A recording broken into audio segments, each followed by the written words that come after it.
Today we're going to be learning a very important topic to Algebra 2 in general. We will be using this topic all year. We're going to be factoring quadratic expressions when the very first term is a 1x squared. So let's go over some reminders of how to factor out a GCF. When we do this, we look for what's common in both parts. So I would urge you to maybe pause the video and try these on your own.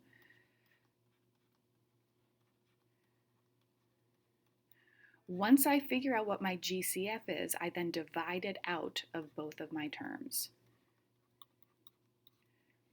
Same thing over here.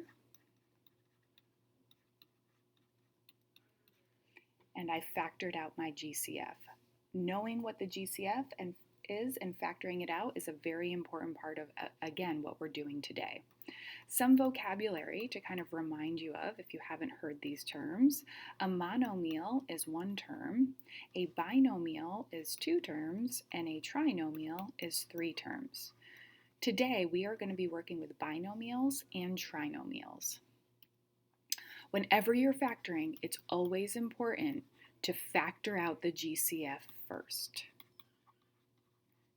Not every expression will have a GCF, but you always try to look for it if possible. When I look at this very first one and I talk about, okay, we're going to be factoring this, what I mean is we're going to be reverse FOILing. So we are going to take this and put it into this type of format, two separate binomials. Okay? And I'm going to show you kind of a bit of a shortcut on how to do that. What I like to use is what's called X marks the spot. Okay, I take the last term over here and I put it up top, my middle term right here, and I put it in the bottom. And I look for two numbers that multiply to give me the top number and add to give me the bottom number. So what two numbers multiply to give me 48, add to give me 14? 6 and 8. So that tells me that this is going to factor down as x plus 6 times x plus 8. And if I wanted to check my answer, which it's really important you do when you're first starting this, I'm going to FOIL back through to check. I multiply my firsts, I multiply my lasts, my outsides, my insides, and then my lasts. And then I combine the like terms that I have to get x squared plus 14x plus 48, which is exactly how we started. Okay, so when I say that we're going to factor these quadratics, what I mean is we are going to reverse FOIL them. All right, let's look at our next one. I put the last number on top, the middle number on the bottom, and I'm looking for two terms that multiply to give me 121 and add to give me 22. We have 11 and 11. So I'm going to factor this down as x plus 11 times x plus 11. And if I wanted to check my work, I would FOIL those back through to C. Letter C, I now have a negative number, so I have to make that a negative. The whole number has to stay with it. Same thing for my middle term. I have a negative 12. So I'm looking for two numbers that multiply to give me negative 45 and add to give me negative 12. Negative 15 and positive 3. So this is going to factor down as x minus 15, x plus 3. And it really doesn't matter which way you write it. If you have the 3 first and then the negative 15 second, it doesn't matter. They mean the same thing. When you are FOILing back through, you get the exact same answer. We're going to skip over this table here and maybe come back to it a little bit later in the lecture if we need to. So what happens when I have some kind of special cases in there?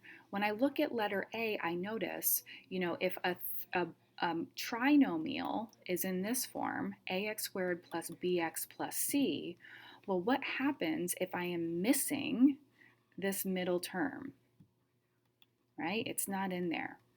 All it really means is when I set up my X marks the spot, my -9 is my C, goes up on top there, and because I'm missing that middle term, it's a 0 down here. And if you want to think of it, you can think of it as x squared plus 0x minus 9. They mean the same thing.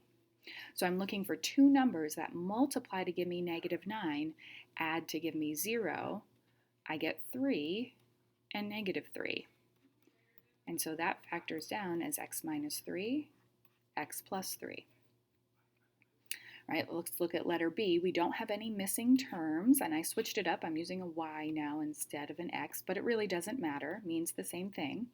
I put the last number on top, the middle number on the bottom. I'm looking for two numbers that multiply to give me 64 and add to give me 16. I've got 8 and 8. So this factors down as y plus 8 times y plus 8. I urge you to pause the video and try C and D on your own. For letter C, we have a -25 up here and a 0 down here because I'm missing my middle term. So I have a 5 and a -5.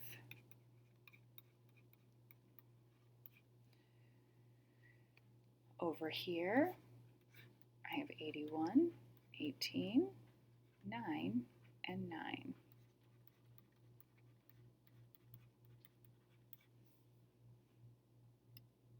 So why are we doing this? Let's kind of remember again what our quadratic equation looks like, and I fill in these A, B's, and C's because eventually we're going to know and kind of use that X marks the spot that I actually do A times C, and I put that up here, A times C, and then I put B down here. Now we've been just working with expressions over here that have a 1y squared or 1x squared. So because of that, the number over here has always been C. And what I'm trying to do is I'm taking this quadratic and I'm setting y equal to 0 because I'm trying to find what's called roots, zeros, but what we really refer to it as x-intercepts.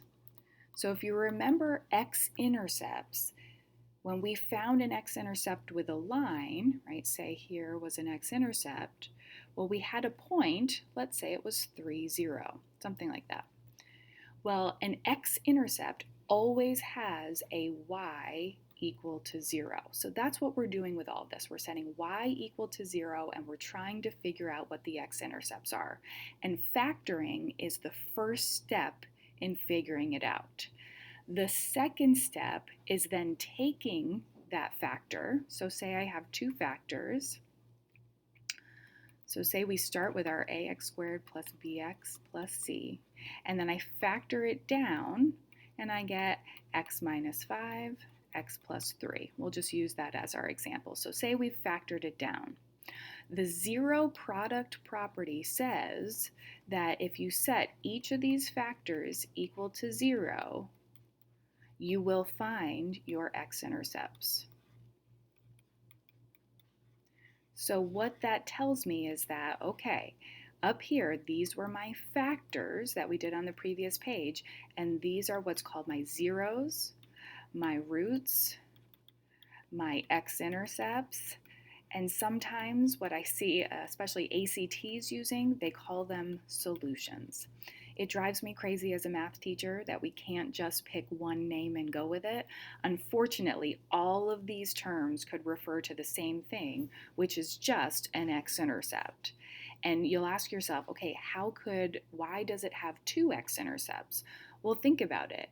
A parabola, right, could go through our x-axis 2 times. So because of that, I do often end up with two x-intercepts. So let's go ahead and use that zero product property to solve, to get our solutions, to get our x-intercepts for each of these. So I set my first one equal to 0, and I get that my first x-intercept is 5, and my second x-intercept is at -7. In letter B, I can't really set 5 equal to 0. That doesn't make sense. So that does not represent a solution, it just represents a factor. I set my second one, 2x plus 7 equal to 0. I have to subtract 7, divide by 2. So I get x equals negative 7 halves is my first x-intercept, and my other x-intercept is 8. For letter C, I have our 3 factors again, and this time I can set 4x equal to 0. X, therefore, has an x-intercept at 0. And I know when we get 0, we oftentimes don't believe it, but yes, we have an x-intercept at 0. We also have one at negative 3. And then our last one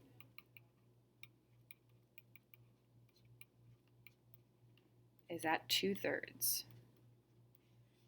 So this one has 3 x-intercepts. It's actually a cubic equation. Don't worry about that for now, but I really just wanted to give us some more practice with it. All right, let's look at this next one. It is not factored for me, so I have to set up my factors. X marks the spot. I need 2 numbers that multiply to give me negative 18 and add to give me 3. I've got 6 and negative 3. So the first thing I'm going to do is I'm going to write down my factors. I can't skip a step on this. I need to write down my factors. I then take each of my factors and set them equal to 0.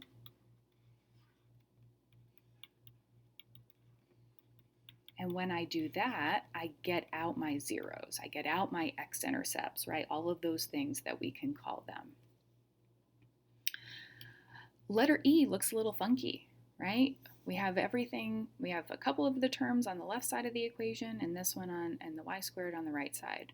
We always want to work with a positive x squared, a positive y squared. Whatever your squared is, you want it to be positive. So I'm going to move the other terms over. So I get 0 equals y squared plus 3y minus 28. Now I need to set up my x marks the spot. So I need 2 numbers that multiply to give me negative 28 and add to give me 3. 7 and negative 4. So I'm going to factor this as y plus 7, y minus 4. I'm then going to set each of my factors equal to 0.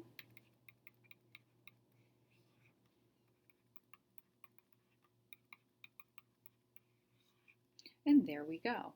I have my factors and I have my zeros. Over on letter F, I see there's a nice hint here that says take out the GCF first. My GCF is 2.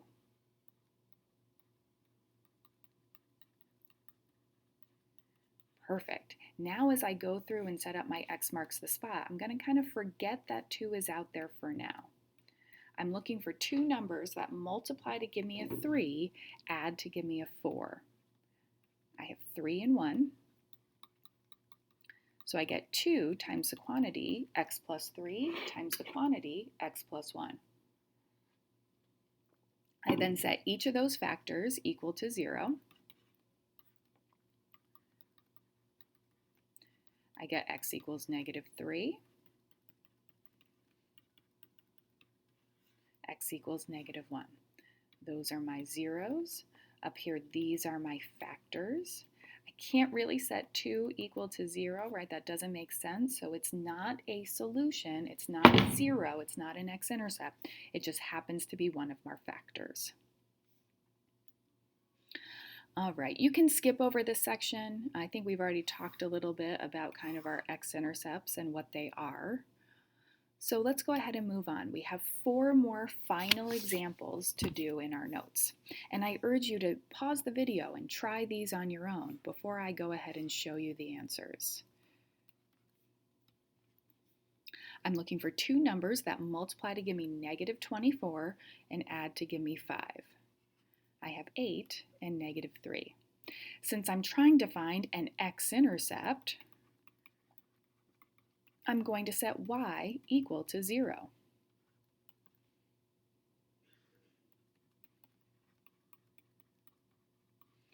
I then set each of those factors equal to 0. And I get that my solutions, my roots, my zeros, my x-intercepts are at -8, +3. All right, my next one, which is a special case one, we've already done this. It's called the difference of perfect squares. 25 is a perfect square.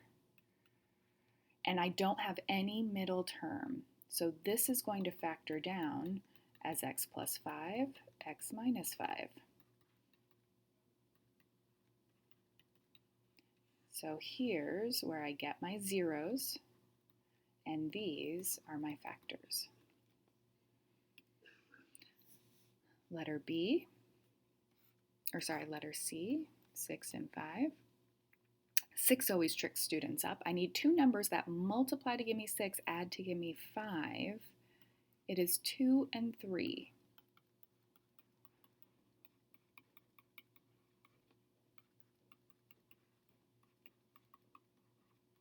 So here are my x-intercepts, my zeros, and here are my factors.